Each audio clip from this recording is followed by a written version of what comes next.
그동안 저의 설교가 주로 좀 긴 편이었습니다. 그래서 그 긴 설교를 집중하며 듣느라고 여러분이 고생을 많이 하고 계십니다. 오늘 특별히 짧게 해야 되는데 오늘 더 길게 해야 될 상황입니다. 그 이유는 이제 오늘 좀 다루고자 하는 주제가 사실 한 번에 담기는 좀 너무 큰, 그렇다고 두 번 같은 주제를 좀 말하기는 조금 쉽지 않은, 그래서 이 주제를 좀 다루려고 하는데, 동성애를 보는 성경적 관점, 이런 내용을 주로 해서 좀 말씀을 나누려고 합니다. 지금 차별금지법이 뜨거운 감자가 돼 있습니다. 찬반 갈등이 있습니다만, 우선 이 차별금지, 이것은 사실 기독교에서 나온 것입니다. 고대 사회 여자가 남자의 소유물처럼 여겨졌던 그 당시에 남자와 여자가 다 하나님의 형상으로 창조됐다고 하는 이 창세기의 놀라운 선언은 그 여성에 대한 차별을 금지한 거죠. 또 십계명의 안식일 계명이 있습니다만, 이 안식일 계명은 그날 종교적 제사나 예배를 드리라는 계명이 아니고, 주인도 쉬듯이 종들도 심지어 가축도 쉬게 하라고 하면서 종들을 향한 그 일방적 차별을 철폐케 한 하나님의 계명이 되겠습니다. 구약성경에 나타난 여러 내용이 있습니다만 좀 건너뛰어서 예수님께서 제자들과 함께 또 마리아 마르다 집에 방문을 했고, 또 마르다가 그들을 대접하기 위해서 분주하고 있을 때 마리아는 그 남자 제자들 사이에서 예수님의 말씀을 듣고 있었습니다. 이때 마르다가 예수님에게 마리아를 부엌에 오게 해서 나를 돕게 해달라고 이제 부탁을 했을 때 예수님께서 마리아는 좋은 편을 택하였으니 뺏기지 아니하리라, 이런 말씀을 하셨어요. 이 말씀은 그 당시 여성이 남성과 동등한 위치에서 랍비의 말씀을 듣는 것이 옳지 않다고 하는 문화가 있었습니다. 그런 문화 속에서 마리아가 남자와 함께 랍비 예수님의 말씀을 듣는 것을 허락하신 것입니다. 여성에 대한 차별을 철폐한 거죠. 그뿐만 아니고 그 당시 유대인의 최고의 혐오의 대상은 바로 사마리아인입니다. 그 사마리아인을 향해서 좋다, 선하다, 이런 말을 붙일 수가 없는 문화였어요. 그런데 우리가 잘 아는 예수님의 이야기 속에 제사장도 아니고 레위인도 아니고 사마리아인을 향해서 좋은 사람이다, 이렇게 묘사했다는 것 자체가 사마리아인을 향한 그 당시의 혐오와 차별을 금지했다고 할 수 있습니다.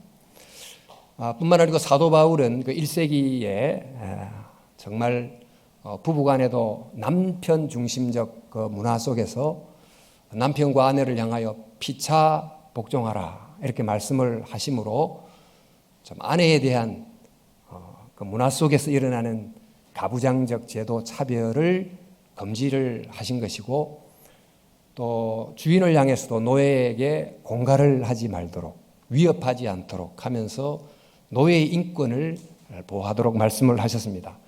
이런 예를 들자면 무수하게 많습니다만, 우리가 아는 역사 속에 노예 해방이나 또 여성 해방, 참정권, 또 신분제 폐지 등등은 다 기독교에서 나왔다고 할 수 있습니다. 특별히 지금 우리가 말하는 것, 소위 인권이라고 하는 것, 인간의 존중함에 대한 이 중요한 가치는 그 진화론적 세계관에서는 기본적으로 나올 수 없는 사상입니다. 오직 모든 인간이 하나님의 형상이라고 가르치는 성경적 가치관에서만 가능한 그런 것이 바로 인권이 되겠습니다. 이처럼 차별을 금지하는 것, 또 인권을 존중하는 것이 바로 기독교의 핵심 정신인데, 지금 바로 그 차별을 금지하자는 내용에 대하여 일부 기독교에서 반대의 목소리를 혹은 유보적 태도를 취하고 있습니다. 그러다 보니 마치 교회가 사회적 약자를 배려치 않는, 또 그들의 권리를 좀 무시하는 반인권적 집단처럼 비추기도 합니다. 만약 차별을 반대한다면 교회는 자기 모순에 빠지는 거예요. 우리가 믿는 하나님은 그 당시 고대 근동의 모든 신들은 다 그 지배자의 편이었어요. 지배자를 옹호해주는. 그러나 오직 한 분 신만이 약자 편에 섰어요. 애굽의 노예였던 그들의 하나님이라고 말씀하셨고, 끝까지 과부와 고아들의 하나님이라고 스스로를 부르셨던 유일하신 신, 여호와 하나님이십니다.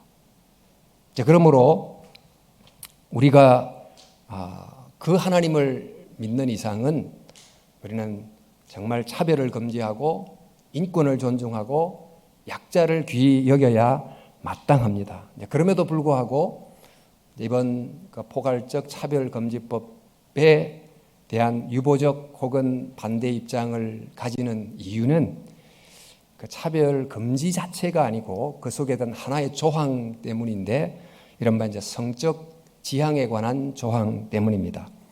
누구든지 성별, 나이, 지역, 학력, 혼인 상태, 또 종교, 정치적 성향과 관계없이 차별을 받지 않아야 마땅합니다. 그러나 이 성적 지향을 우리 앞에서 언급했던 여러 조건들처럼 가치 중립적, 윤리 중립적인 것으로 봐야 하는지, 이 점은 아직 사회적 합의가 사실 이루어진 게 아님에도 불구하고 이것을 포괄적이란 이름 아래 이제 포함시켰다는 점을 주목하게 되고, 또 이것을 소수자라고 이름함으로 정말 그 약자의 카테고리 속에 넣는 것, 그 면만 부각이 되는 이제 이런 면도 우리가 주목을 하게 되는 것입니다. 그래서 결국 쟁점은 이 동성 지향을 어떻게 보느냐 하는 것인데, 이것을 보는 관점은 역사적으로도 굉장히 깁니다만은 정리해 보자면 이 세 가지로 요약을 할 수 있을 겁니다. 하나는 이 동성 지향은 또 행위는 죄다 하는 관점입니다. 이것은 이제 종교적, 윤리적 관점으로 이제 관찰을 하고 내린 결론인데, 여기서 말하는 이 죄라고 하는 것이 굉장히 어조가 세지요. 우리가 주로 죄하면 어떤 법을 어기는 범법, 이런 이미지를 떠올리는데, 바로 여기서 말하는 죄는 그런 의미의 어떤 범법 행위 이런 것이라기보다 자연법을 벗어남, 또 자연스러운 상태를 일탈해 있음, 즉 하나님의 그 창조의 본 질서 바깥에 있음의 상태, 이런 의미에서 죄 이렇게 부르는 것이 훨씬 적절합니다. 사실 성경에도 이 죄라고 하는 것을 일단 법을 어기는 행위로서의 죄도 말하지만, 그보다 더 하나님의 그 목적 바깥에 있는 상태, 또 질서 밖에 있는 것을 더 근원적인 죄로 부르거든요. 그러다 보니까 이 가톨릭 경우는 이걸 죄라고 부르기보다 그러니까 성적 지향, 동성애적 지향, 성향을 무질서라고 부르고, 또 그것이 행동으로 나타난 행위를 부도덕 이렇게 쓰기도 합니다. 아마 이제 이런 단어가 죄라고 하는 단어보다는 좀 훨씬 더 좀 부드러운 표현이 되겠다고 싶습니다. 또 하나는 이 질환이라고 하는 관점입니다. 그래서 종교 윤리적 면을 다 이제 떠나서 오직 의학적, 심리학적 차원에서만 보는 건데, 이것을 성적 지향의 혼란이다, 또 성 정체성의 장애다, 이렇게 봅니다. 이에 대한 이제 의학적 또 보건학적 여러 논쟁이 지금도 계속 진행이 되고 또 있습니다.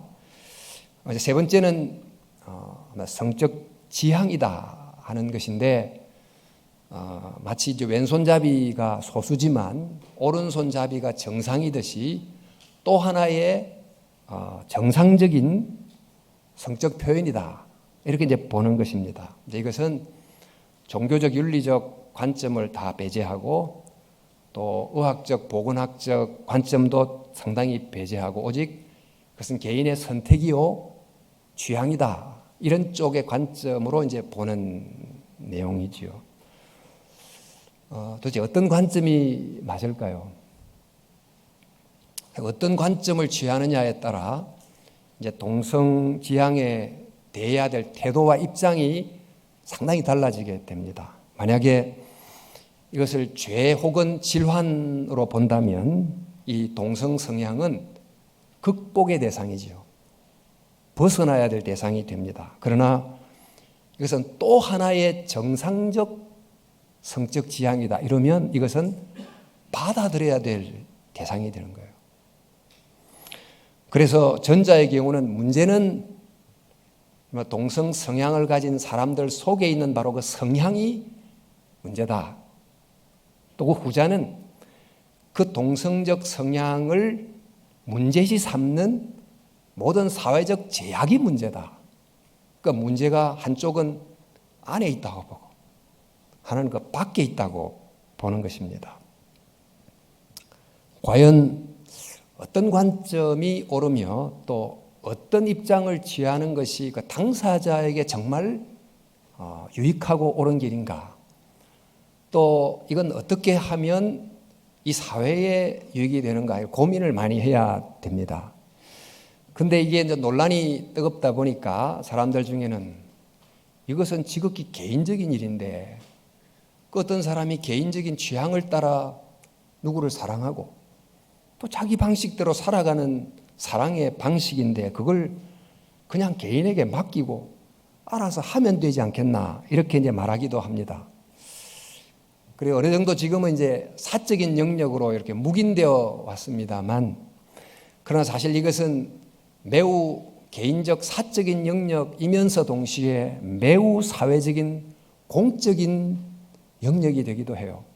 왜냐하면 이것이 만약에 이제 정상적 또 하나의 성적 표현이라면 그렇게 이제 법제화가 된다면 결국 우리가 이제 교육을 할 때 예를 들면 학생들에게 이성적, 동성적 관계는 똑같이 대등한 성적 관계 방식이다. 이렇게 교육을 하게 될 것이고 또 학생들은 또 그렇게 받아들이게 될 것이고 또 그렇게 생각한 달라진 의식을 가진 다음 세대는 다른 방식으로 생각하며 살아갈 그래서 이른바 가정이란 사회라는 이 질서의 굉장한 변화를 반드시 가져오게 될 것입니다. 이렇게 볼 때 이 문제는 지극히 개인적인 사적인 어젠다이지만 동시에 굉장히 공적인 사회적인 주제가 된다 하는 것입니다.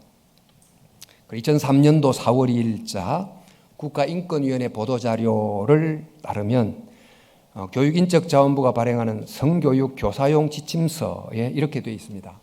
동성애 또한 하나의 인간적 삶인 동시에 애정의 형식이다. 이렇게 되어 있는데 이런 식의 이제 교육이 굉장히 이제 보편화됐을 때 이것은 사적인 영역을 넘어선다는 걸 이제 알 수가 있겠죠.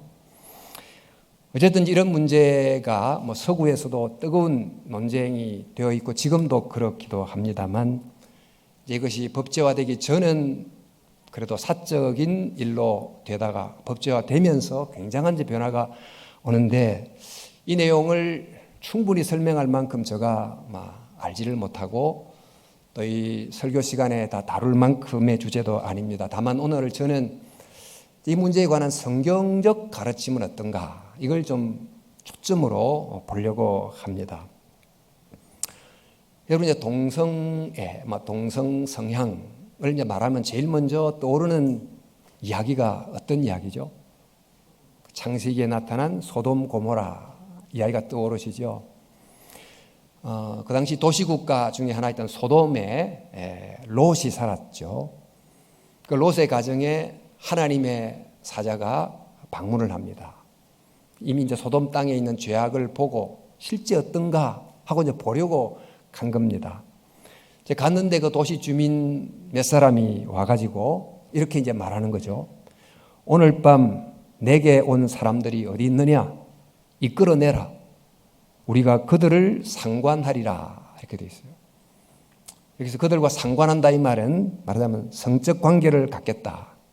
그러니까 남자가 남자에 대한 관계를 갖겠다 하는 건데, 이 사건이 있은 다음에 얼마 후에 소돔 땅에 하나님의 심판이 임하게 됩니다.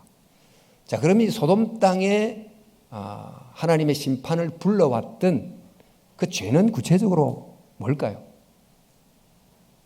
그 죄는 바로 이 동성애란 행위의 죄다 이렇게 생각하실 수도 있어요. 그러나 조금 더 본문을 자세히 읽어보면 그 죄만이 아닌 이른바 동성간, 즉 나그네를 향한 폭력, 맹대 혹은 동성간의 어떤 성적 폭력이 바로 이 하나님이 소돔 땅을 심판했던 진짜 죄의 핵심이다. 이렇게 이제 보는 관점도 있습니다. 그래서 소돔 땅에 하나님의 심판을 가져온 죄는 동성애의 죄인가 아니면 폭력 혹은 냉대의 죄인가, 이런 이제 논쟁이 있어요. 관점에 따라. 그런데 그럼 이제 하나님이 그 동성애란 행위를 어떻게 보셨는가를 알려면 다른 본문을 좀 볼 필요가 있는데, 이 구약의 레위기 중에 이제 18장을 보면 성적 죄들이 쭉 이렇게 열거가 되어 있습니다. 그 중에 이제 이성의 관계 안에서 일어나는 죄를 많이 언급해요. 건친상간을 포함한. 그리고는 이제 22절에 동성애를 언급하기를 너는 여자와 동침함과 같이 남자와 동침하지 말라. 이는 가정한 일이니라. 이렇게 되어 있어요. 근데 여기서 이제 가정하다라고 하는 이 단어가 원어로 토에바라고 하는 단어인데, 이제 가정은 말 그대로 보기에 심히 좀 불편하다, 또 보기에 심히 좋지 않다, 이런 뜻이지요. 근데 보기에 심히 좋지 않다 이 말을 들으니까 어떤 단어가 한번 연상이 되세요? 보기에 심히 좋았더라 하는 단어가 연상이 되죠. 어떤 때 그런 말씀을 하셨죠? 하나님이 창조를 창조하시고 그 창조의 원질서 안에 모든 존재가 있었을 때 보기에 심히 좋았더라 그랬는데, 이런 동성애를 보고는 하나님이 보기에 심히 좋지 않았더라 이렇게 말했다고 하는 것은 하나님이 이 동성적 성향과 행위를 옳게 보지 않으신다 하는 이야기가 되겠습니다. 따라서 우리 이제 소돔 땅에 하나님이 심판한 죄 중에 냉대의 죄, 폭력의 죄도 있지만 동성애라고 하는 하나님 보시기에 좋지 않았던 이 문제로 인한 원인도 분명히 있었다고 하는 것을 확인하게 됩니다. 자, 그러면 여러분이 사실 동성적 성향과 행위를 조금 구분해야 됩니다만, 어쨌건 이 동성애를 왜 보기에 좋지 않은 것으로 말했을까? 이것을 조금 더 넓은 맥락에서 잘 설명한 내용이 바로 오늘 읽은 로마서 1장의 본문입니다. 소돔 땅에 하나님의 진노가 임했던 것처럼 사실 이 세상에도 하나님의 진노가 임하고 있어요. 우리 1장 18절 보니까 하나님의 진노가 불의로 진리를 막는 사람들의 모든 경건치 아니함과 불의에 대하여 하늘로부터 나타났다. 그러니까 경건치 않음과 불의가 죄잖아요. 지금 하나님의 진노를 가져온 죄, 불의가 있는데 바로 그 죄가 어떤 것일까요? 그러니까 어떤 죄 때문에 하나님의 진노가 지금 하늘로부터 나타나는가? 그 죄를 열거하자면 종류가 얼마나 많겠습니까? 근데 사도 바울은 그런 여러 구체적인 죄들을 열거하지 않고 제일 먼저 그런 죄들을 만들어내는 죄, 영어로 단수형 죄라고 말하는데요. 그 죄의 뿌리가 뭔지를 먼저 말을 하고 있습니다. 그것이 바로 우리 1장 23절 또 25절에 나옵니다. 한번 볼까요? 썩어지지 아니하는 하나님의 영광을 썩어질 사람과 새와 짐승과 기어다니는 동물 모양의 우상으로 바꾸었느니라 이렇게 되어 있고, 그 다음 25절에 이는 그들이 하나님의 진리를 거짓 것으로 바꾸어 피조물을 조물주보다 더 경배하고 섬김이라. 이 두 구절을 보면 반복되는 단어가 나옵니다. 즉 바뀌었다는 거예요. 어떻게 바뀌었습니까? 죄는 바뀐 것인데 뭐가 바뀌었냐면 하나님에게서 우상으로, 진리에서 거짓으로, 이 바뀐 것이 하나님의 진노를 불러온 죄의 뿌리라는 것입니다. 여러분, 에덴 동산에서 아담 하와가 죄를 지었는데 그 장면을 생각해 보면 결국 그 죄의 모습 속에 바뀐 게 있어요. 뭐가 바뀌죠? 하나님의 말씀과 사단의 유혹의 내용이 바뀝니다. 또 선악과의 선과악의 기준이 하나님에게서 나로 바뀝니다. 이런 뒤바뀜, 이게 바로 죄의 구조라는 거예요. 즉 죄는 뭐냐? 그러니까 하나님과 우상을 또 진리와 거짓을 바꾸는 마땅한 경배의 대상이 바뀐 것, 이거를 죄라고 보는 거예요. 우리는 이제 죄 그러면 뭐 어떤 계명을 내가 어긴 것 이렇게 생각하지만 사실 죄의 근본은 우리가 마땅히 드려야 될 경배의 대상이 바뀌어버린 바로 이것이 죄입니다. 이걸 두고 우상숭배라는 것입니다. 그러니까 죄의 가장 본질은 우상숭배입니다. 근데 만약 우리가 하나님이 아닌 어떤 것을 경배하면 내가 경배하는 것에 지배를 받게 되어 있잖아요. 그러니까 하나님 아닌 것의 지배를 받음으로 결국 우리가 죄의 노예가 됩니다. 그러니까 우상숭배가 가장 근원적인 죄인데, 자, 이렇게 이제 하나님과 우상을 바꾸는 경배의 대상이 바뀌는 이런 이제 죄가 행해지면 그 다음에 이 죄는 반드시 다른 죄를 파생하게 되어 있어요. 예를 들어 수직축이 기울어지면 수평축이 자동스럽게 기울어지는 것과 똑같은 그런 결과를 만드는데, 그러면 이 경배의 대상이 바뀌는 이 근원적 죄가 우리의 삶에 어떤 결과를 가져오게 됐을까? 바로 그 내용이 이제 다음 구절에 나옵니다. 24절. 그러므로 하나님께서 그들을 마음의 정욕대로 더러움에 내버려 두사 그들의 몸을 서로 욕되게 하셨으니, 또 26, 27절에 이 때문에 하나님께서 그들을 부끄러운 욕심에 내버려 두셨으니 곧 그들의 여자들도 순리대로 쓸 것을 바꾸어 영리로 쓰며 그와 같이 남자들도 순리대로 여자 쓰기를 버리고 서로를 향하여 음욕이 부릴 듯하며 남자가 남자와 더불어 부끄러운 일을 행하며, 이렇게 되어 있어요. 하나님과의 관계에서 경배의 대상이 바뀌자 사람과의 관계에서도 바뀌는 것이 있는데 그것이 바로 사랑의 대상이 바뀌는 거예요. 이것을 두고 순리를 떠나 영리로 쓴다라고 사도 바울이 표현한 것입니다. 그런데 여러분, 여기서 경배의 대상이 바뀌는 우상숭배란 근본적 죄로 인해서 생겨나는 인간의 죄들이 얼마나 많습니까? 많은데 그 우상숭배란 근원적 죄를 열거 말씀하신 다음에 바로 이어 언급하는 죄가 바로 어떤 죄인가? 바로 동성애라는 죄예요. 그럼 동성애라는 죄가 다른 여타의 죄들보다 훨씬 중하고 남에게 피해를 끼치고 그러기 때문에 바로 이어 이 죄를 언급한 것일까? 그 이유가 뭘까요? 그 이유는 이 죄가 훨씬 중한 죄여서가 아니고 죄의 내적 구조를 가장 잘 보여주기 때문에 그 죄의 전형으로 기록한 것입니다.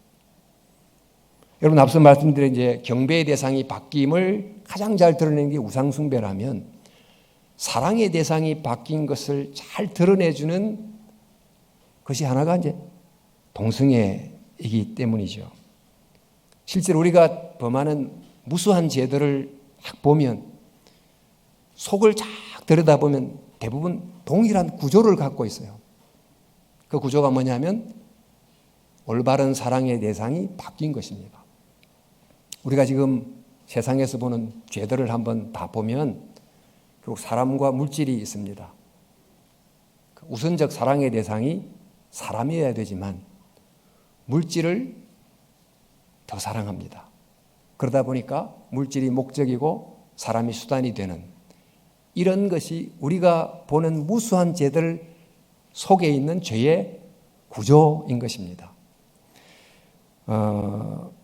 또 우리 가정에서 일어나는 많은 죄들도 그리고 가정이라는 울타리 안에서 사랑이 일어나야 되는데 그 가정의 울타리 바깥에 있는 그 누군가를 사랑의 대상으로 삼는 이런 것으로 인해 생겨나는 불륜을 포함한 수많은 범죄들이 있지 않습니까? 이처럼 사랑의 대상을 잘못 바꿀 때 죄가 일어난다 하는 것입니다. 자, 이처럼 이 죄의 본질을 말할 때 사도 바울은 말 그대로 이제 순리를 떠난 영리다 이렇게 표현을 했는데 좀 다르게 말하면 반질서 혹은 무질서라는 것입니다. 그런데 여러분, 바로 이런 그 영리라고 하는 것, 바른 질서를 벗어난다고 하는 것이 결코 간단한 문제가 아닌 것입니다.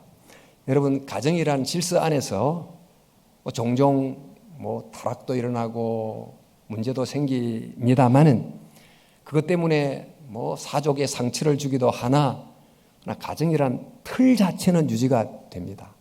그 틀 자체를 유효한 것으로 보니까 외간 대상과의 관계를 나쁘다 좋다 판단을 하지 않습니까?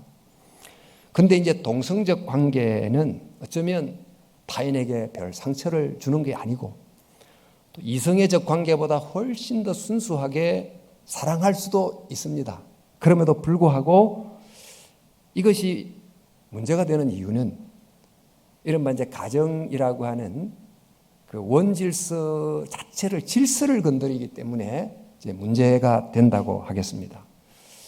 이 비유가 좀 적절할지 모릅니다만 우리 이 사회에서 가장 아주 심각하게 간주하는 죄가 뭐죠? 우리 홍콩 보안법 문제도 보셨듯이 홍콩 사회 안에서 흉악범죄도 얼마나 있겠습니까? 그러나 체제를 위협하면 굉장히 중대한 범죄로 여기지 않습니까? 그러니까 질서를 바꾸는 것을 큰 죄로 여기는 것입니다. 그런데 만약 우리가 사는 이 현 질서가 나쁜 질서다 그러면 그 새로운 질서가 현 질서를 바꾸거나 보완하거나 이렇게 좋은 역할을 할 수 있으나 그러나 현 질서 그 자체가 가정을 이루는 그 질서 자체가 나쁜 게 아닌데 이 질서를 바꾼다 그러면 이건 또 다른 의미를 지니는 것입니다. 예수님께서 하나님 나라를 말씀을 하셨는데 이 하나님의 나라는 그 당시의 또 지금까지의 하나님을 떠난 세상의 질서죠. 그 질서를 향하여 하나님이 통치하신다고 하는 이 새로운 질서를 전파하신 것은 이 타락한 질서를 바꾸는, 회복하는 하나님의 원질서로 되돌아가게 도와주는 그런 의미에서 꼭 필요한 정말 영적 혁명이라고 할 수 있겠습니다. 하지만 그 반대로 말씀대로 올바른 질서 또 건강한 질서를 바꾸려고 한다면 그것은 혁명이 아니고 이제 반역이 되는 거죠. 어쨌든 이렇게 볼 때 동성지향은 어떤 건가? 한마디로 현재의 질서를 보완해주는 정말 좋은 질서인가? 아니면 현재의 질서를 무너뜨리는 나쁜 질서인가? 우리 사도 바울의 말을 빌리면 이건 순리인가 영리인가 하는 것입니다.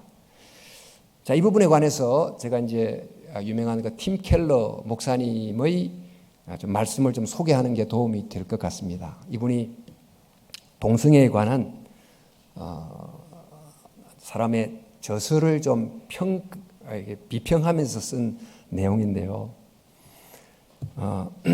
창세기 1장에서 하나님은 하늘과 땅, 바다와 육지 등 서로 다른 그러나 상호 보완적인 피조물들을 한 쌍씩 만드셔서 동력하게 하셨고 그 다양하면서도 다른 피조물들이 서로 연합해 다이나믹한 온전한 하나됨을 이루게 하신 것이 하나님의 창조의 찬란함이며 이들의 상호관계를 통해서 더 많은 생명과 아름다움을 만들어갈 수 있었다.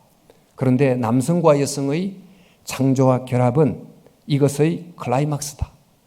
남성과 여성은 독특하면서도 서로를 바라보며 상대방이 할 수 없는 것을 행하며 서로 바꿀 수 없는 영광을 뽐낸다. 그리고 성은 결혼이라는 영원한 언약을 통해 남성과 여성은 결합하고 서로를 통해 배우고 동력하며 새로운 존재로 빚어진다.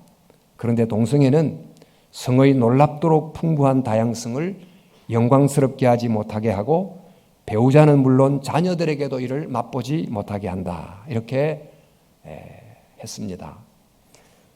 이런 이제 동성적 관계가 남녀로 창조된 인간을 향한 하나님의 목적에 이르지 못하게 하는 일종의 장애물, 또 무질서, 즉 영리로 본 셈입니다.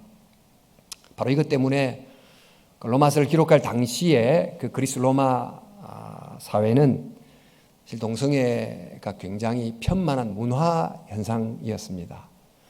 그 당시 어떤 존경받는 사람들, 유명한 철학자들도 그 동성적 관계를 자랑스럽게 말할 정도의 문화였음에도 불구하고 이제 그런 걸 그대로 받지 않고 오히려 이런 동성적 지향은 하나님의 목적에 이르지 못하는 영리다. 이렇게 로마서에서 분명히 이제 밝히고 있는 것입니다. 결국 그래서 이게 이제 정상적 질성과 정상적 또 하나 질성과 또 하나의 무질성과 이게 이제 논쟁입니다만 결국 이 문제가 뭐가 옳고 그러냐를 말하려면 어떤 기준을 택하느냐가 중요할 것입니다. 지금 우리가 사는 이 시대는 판단의 기준이 바로 개인입니다. 내 개인의 취향, 내 개인의 자유, 내 개인의 권리, 이것이 사실 어떤 면에서 판단의 중요한 기준이 됩니다만 내가 원하는 대상을 내가 원하는 방식으로 사랑하며 살아갈 수 있는 이 개인의 권리는 누구도 손댈 수 없다. 이제 이런 입장이 굉장히 강하지요. 그런데 정말 이 동성 성향이 또 하나의 질서요, 순리라고 하면 참 좋겠습니다. 그러나 만약에 내가 이제 그런 성향 때문에 그런 방향으로 간다 할 때 그것이 이 창조 질서를 거스리는 영리라고 하면 이건 굉장히 심각하게 생각해야 되는 겁니다. 왜냐하면 그 어떤 누구도 이 창조의 질서를 어기고 건강하게 살 수 있거나 정말 무탈하게 행복하게 살 수 있는 장사가 아무도 없기 때문입니다. 최근 이제 중국에 수개월 계속된 홍수 사태를 보셔서도 여러분이 아시겠지만 과도하게 자연 질서를 훼손하면 그 결과 어떤 피해가 오는가 이런 이제 평론이 많은 것처럼 만약 이 동성적 지향이 그 원질서를 거슬리는 영리라고 하면 결국 그것은 개인에게도 또 그 개인과 관계 맺는 다수에게도 사회에게도 도움이 될 수 있을까? 아닐까? 정말 깊이 고민해야 되는 것이지요.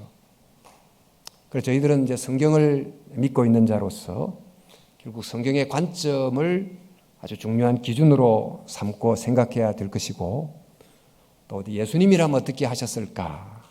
또 이런 질문을 던지면서 지금 이 상황에서 우리가 어떻게 행동하는 것이 바른지를 고민해 봐야 될 것입니다. 그래서 이제 우리는 어떻게 행동해야 될까? 그 내용을 몇 가지 말씀을 드리면서 말씀을 맺고자 합니다. 제일 첫 번째는 이 동성적 성향에 관한 진실을 올바로 아는 것입니다.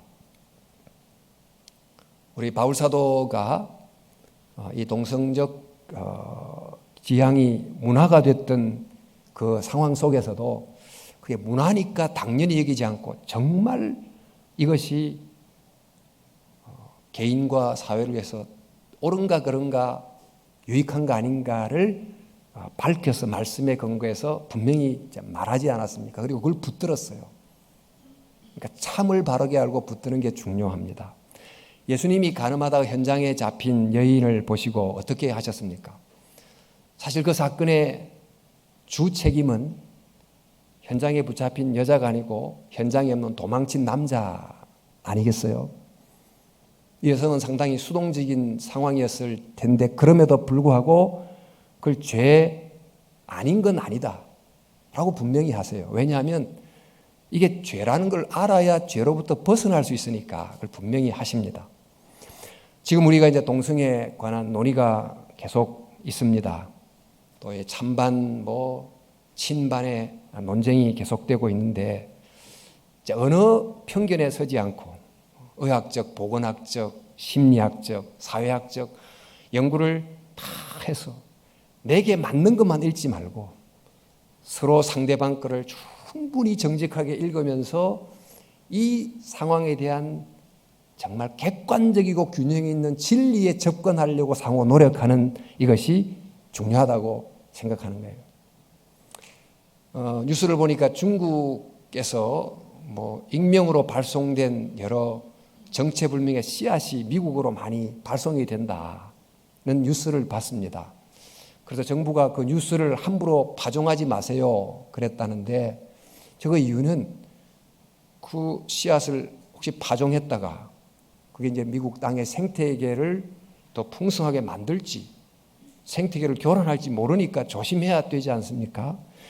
이처럼 이 동성지향이라고 하는 이 하나의 씨앗과 같은 것이 사회적 한 질서로 사회란 땅에 심겨지게 될 때 그 결과가 우리의 삶을 더 풍요롭게 할지 말 그대로 교란시킬지를 정확하게 다방면에서 연구하고 살펴서 그 균형 있는 진리와 진실을 향해서 서로 다가가야 된다.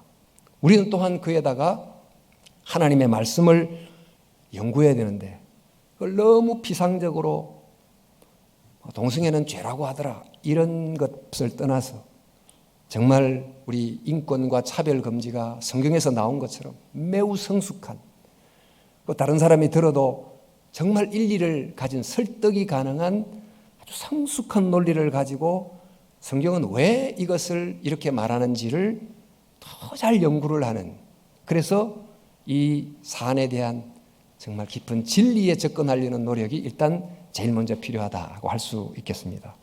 자, 그러면 이제 그 다음 두 번째는 이게 진리다 하고 이제 우리가 확인이 됐다 하십시다. 지금의 연구 결과에 기초해서 자, 그럴 때 우리가 빠질 수 있는 함정 하나가 나는 이 동성 성향과 관계가 없고 그러다 보니 나는 그런 사람들보다 더 낫고 우월하다라고 하는 생각을 무의식 중에 할 가능성이 굉장히 많습니다.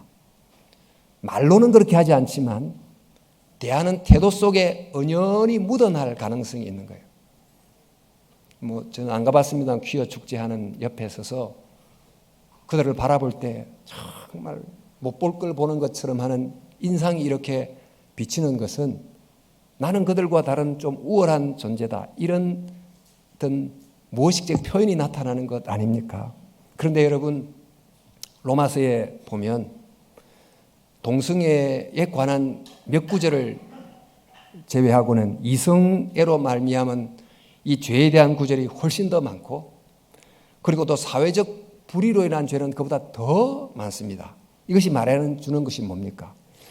우리가 비록 동성지향을 갖고 있지 않다 할지라도 그런 지향을 갖고 사는 사람보다 더 많은 죄를 짓고 살 수 있다.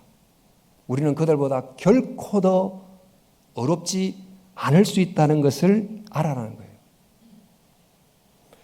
또 예수님이 이제 가늠한 여인을 향해서도 이야기 속에서 그 여인을 향해 돌을 든 무리를 향해서 어떻게 말씀합니까? 너희 중에 죄 없는 자가 먼저 돌로 치라. 무슨 말입니까? 돌을 들고 있는 너희가 돌 맞기를 기다리고 있는 저 여인보다 죄가 결코 적지 않을 수 있다는 것을 기억하라는 것입니다. 사실 이 예수님의 이야기가 굉장히 잠깐 코믹하기도 한데 이 돌을 든 대부분의 사람들이 누구였을까요? 남자였을 거예요. 앞서 말씀드린 도망친 남자는 전혀 찾을 생각 안 하고 붙잡힌 여자 한 사람을 향해 돌멩이를 들고 있는 이 사람들은 이미 여자를 차별하는 습관에 이미 젖어 있고 그것에 따라서 이미 무수한 죄를 지었을 겁니다. 그러니 이 돌을 손에 든 바로 이들이 돌맞기를 기다리는 그 여인보다 더 어렵지 않을 수 있다는 것을 알 필요가 있습니다. 자, 그러므로 우리는 어떻게 해야 되는가? 이 동성애 또 그 지지자를 향해서 너무 쉽게 정죄의 돌을 손에 들지 말아야 된다. 생각해 보세요. 동성애 주제에 대해서는 그렇게 큰 소리를 외치면서 그것과는 다른 훨씬 더 크고 많고 사회적 불의, 여기서 한 마리 소리도 안 내고 오히려 우리가 그 속에 푹 빠져 있다. 이런 모습을 보면 얼마나 위선적으로 보이겠어요. 사도 바울조차 자기를 죄인 중에 내가 괴수다 이렇게 이제 말했는데 하물며 우리들이겠습니까? 우리가 이런 말을 할 때도 만약 한다면 이런 식으로 이야기해야 될 거예요. 나도 죄인이다. 아니, 나는 너희들보다 훨씬 더 큰 죄인이다. 나는 예수님을 믿고도 이 정도밖에 살지 못하는 훨씬 더 큰 죄인이다. 그러나 이 동성 성향은 죄가 아니라고는 말할 수 없다. 이렇게 해야 되는 거예요. 그러니까 진리를 말해야 하되 지극한 겸손과 사랑으로 말해야 된다. 이것이 우리가 취해야 될 두 번째 자세일 겁니다. 자, 그러면 세 번째로 정말 겸손한 마음으로 그건 잘못이에요 이렇게 말하면 끝입니까? 하나님은 죄를 죄라고 말씀하시고 그거로 끝나지 않고 그들이 죄로부터 용서받을 수 있는 길을 주셨어요. 그게 바로 이제 구약의 제사제도지요. 그뿐만 아니고 정말 죄로부터 벗어날 수 있도록 하나님 편에서 어마어마한 대가를 치르셨는데 그것이 바로 자신의 독생자를 보내신 것입니다. 그러니까 그들을 향하여 지극한 희생과 사랑을 보여준 거지요. 예수님은 어떻게 하셨죠? 죄를 죄라고 하셨고 또 돌을 든 그 다수의 무리들의 혐오로부터 그녀를 보호하신 다음에 그리고 끝 하시지 않으시고 어떤 말씀을 하시나? 나도 너를 정죄하지 아니하노니 가서 다시는 죄를 범하지 말라. 정죄하지 않는다는 말은 용서한다는 것인데 말로만 용서한 게 아니고 실제로 자신의 몸을 십자가에 매다심으로 진짜 용서를 베풀어 주셨습니다. 또 다시는 죄를 범치 않을 수 있는 영적 환경인 교회를 세우신 것입니다. 이처럼 예수님은 그 한 여인의 회복을 위해서 실제로 희생하고 노력하셨다는 뜻이지요. 자, 이렇게 볼 때 우리는 어떻게 해야 되나? 사실 그들을 향하여 이건 잘못이에요 말만 하는 게 아니고 그들을 위한 정성을 담은 노력을 해야 되는데 그들을 향한 노력이 어떤 것이 있을까? 저는 그들을 향한 노력 중에 중요한 것은 그들을 보는, 이해하는 우리의 생각을 고치는 이런 노력이 필요하다고 봅니다. 여러분 보십시오. 우리 작은 습관 하나 바꾸는 것 어렵습니다. 조그마한 습관 하나 바꾸는 것도 어려운데 그 자기 속에 있는 이런 성향을 바꾼다 쉽겠습니까?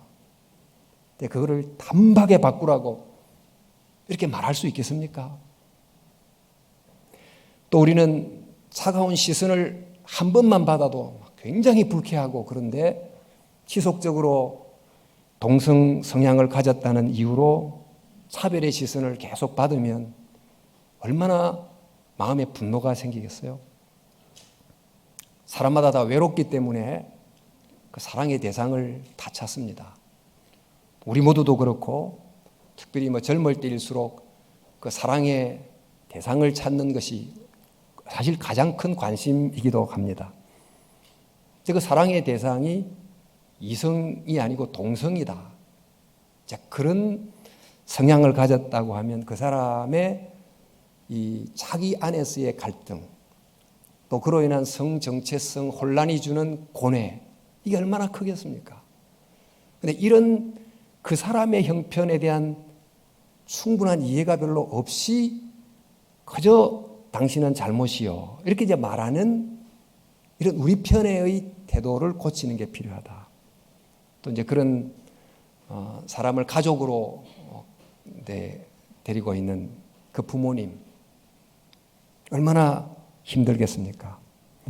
또 그리고 왜 나는 하필 이렇게 만드셨나 하나님께서, 그러면서 생기는 이런 원망이 굉장히 클 텐데, 이제 그런 것을 충분히 이해하지 못한 채로 죄인이다, 만약 이렇게 말했다고 하면 그들이 하나님을 향해 돌아올 수 있겠습니까?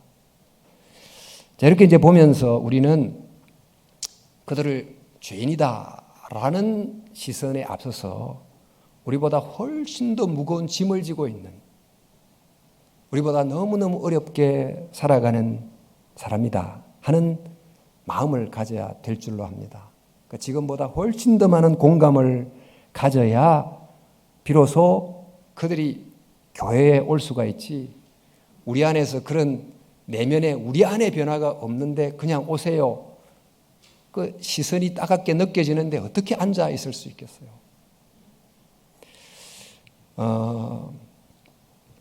이런 노력이 우리에게 이제 필요하다고 보고, 또 하나는 우리가 해야 될 노력은 사실 여기에 관한 여러 이제 주장들이 많은데, 자기가 좋아하는 것을 자꾸 들으려고 하고 자기를 justify 하는 쪽으로 자꾸 들으려고 하지 않겠어요? 그럴 때 성경이 말하는 내용을 들을 만한, 아니 지금 자기가 알고 있는 것보다 훨씬 더 성숙하고 설득력 있고 정말 나를 살리는 길이 여기에 있구나라고 이해할 수 있을 만큼 정말 잘 정리된 이런 내용으로 그들에게 말해주는 것, 이런 걸 준비하는 것, 이것이 또한 우리의 노력이 된다고 봅니다.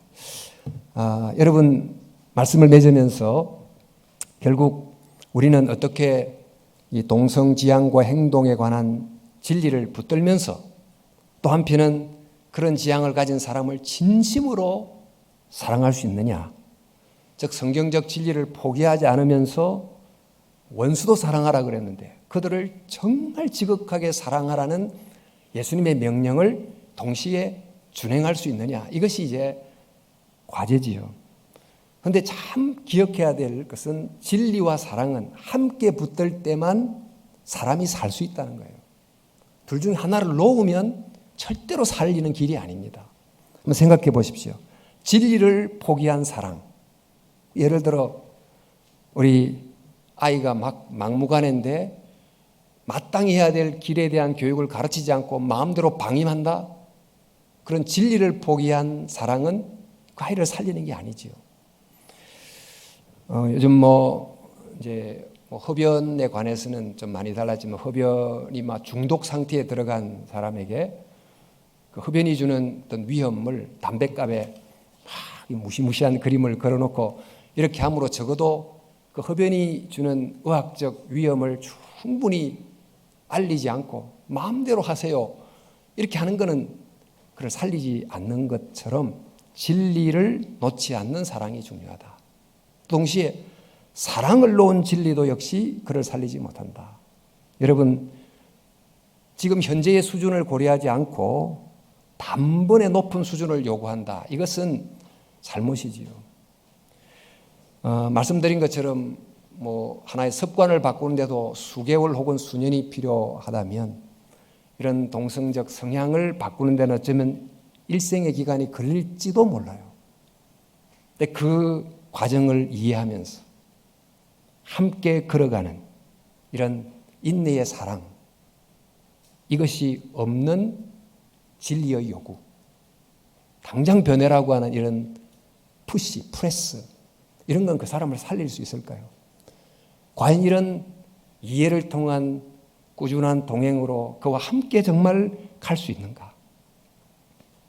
진리와 사랑을 함께 붙들어야만 우리가 살고 그들을 살릴 수 있는데, 과연 어떻게 그들은 진리 안에서 사랑하게 할 수 있으며 우리는 어떻게 사랑 안에서 진리를 말하고 행할 수 있을까? 참 우리의 중요한 질문이 아닐 수 없습니다. 이런 질문을 좀 깊이 생각하면서 하나님 어떻게 해야 진리와 사랑 안에서 우리 모두가 함께 살고 살리는 길을 걸어갈 수 있는지, 이 시점에서 어떻게 하는 것이 정말 이 사회의 모범적인 교회의 모습을 보이는 것이 되는지 주여 알려주시옵소서. 혹시 우리의 지금의 대응 속에 그들이 느끼기를 혐오와 또 차별의 느낌을 받게 하는 것은 아닌지, 이런 등등의 질문을 좀 통해서 하나님 우리를 도와주시고 바른 길을 찾게 해주소서, 이렇게 기도하고 노력하면 하나님이 또 그 길을 걷게 도와주실 줄로 믿습니다. 어쩌록 이 말씀이 우리에게 이런 문제에 대한 의미 있는 지침이 될 수 있기를 바랍니다. 함께 한번 기도합시다.